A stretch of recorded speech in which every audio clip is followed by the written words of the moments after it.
The Bible says that we are to confess our faults one to another, that we may be healed. The word fault does not simply mean to confess your guilt or your wrongdoing. A fault is a place of tension. It's a place where you are fragile, where you are cracked, where you are broken, and you're pressured to the point where you are about to snap and cause a great devastation. It's like the fault lines in the earth's surface. Many of you know that. The cracks in the earth are called faults, and it's because they're places of pressure. So the Bible is saying, confess your earthquake potential points to one another. Confess your broken places. Confess your fragile places. Confess your pain. My brother Mark sometimes did not think he could confess his real pain. I now believe that after the death of his baby brother, he did not want to be a burden to an already devastated family.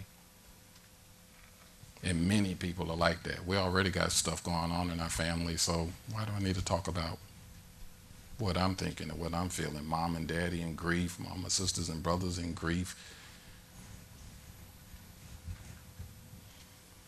Earlier this year, that was 1999, earlier this year, after Mark organized a Green Family Weekend of prayer and fellowship, we had promised to get together for an all brothers night out. I see now that Mark was trying to set up a moment that he could talk about some of our family's pain. He was trying to set it up. If we had had that brothers night out, we might have asked each other the questions that needed to be asked about our family. We might have asked what it was like for our mother to have a child before she got married back in the forbidding times of 1949. I want y'all to know it's commonplace now, but it wasn't like that back then. We might have asked what it was like for that child, my older half sister, to feel rejected all of her life.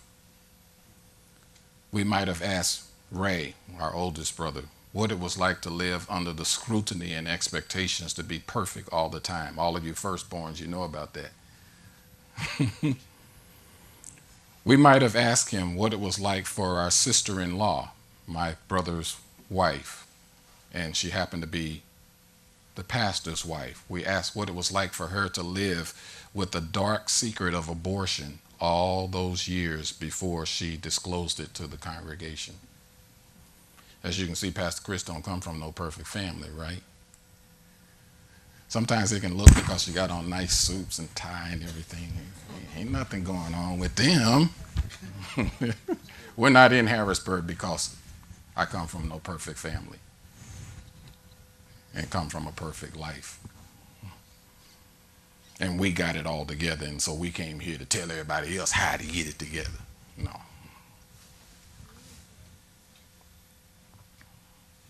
We're here because it's time for Harrisburg to learn how to confess these broken places and stop walking around here and acting like everything is okay.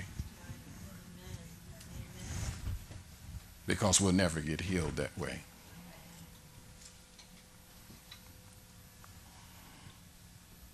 We might have talked about what it was like for our younger sister to live through a divorce while being in the spotlight as a worship leader in her big brother's church.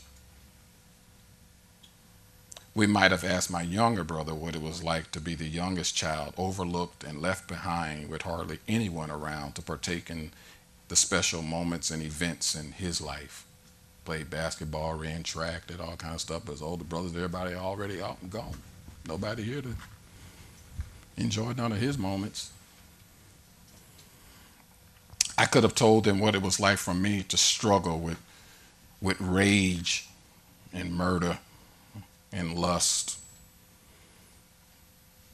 in a family full of preachers.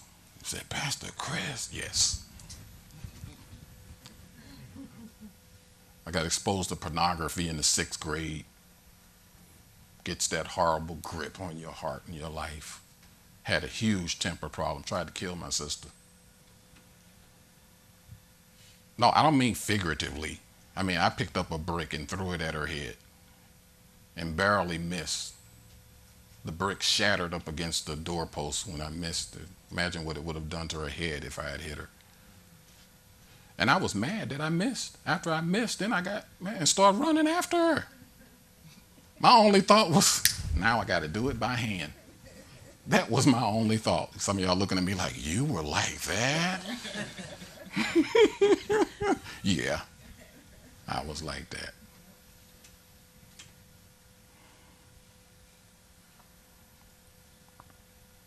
A family full of preachers.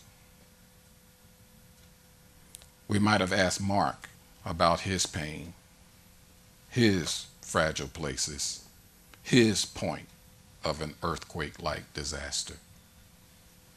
I could have told him, well, let me just more. How could we be so close, so anointed? Some of y'all, you know what I mean, all the church folks. We're so anointed. You know, you got to say it that way. The power of God. Without knowing each other's pain. In church, we do it all the time. We ask somebody, how you doing, brother? And we religiously answer, I'm blessed. But deep inside, we're broken. I realized looking back that my brother was one to worship through his weakness and praise through his pain.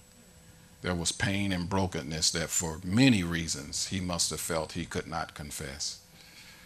I know that confessing my faults means apologizing for what I did wrong, but it also means revealing who I really am.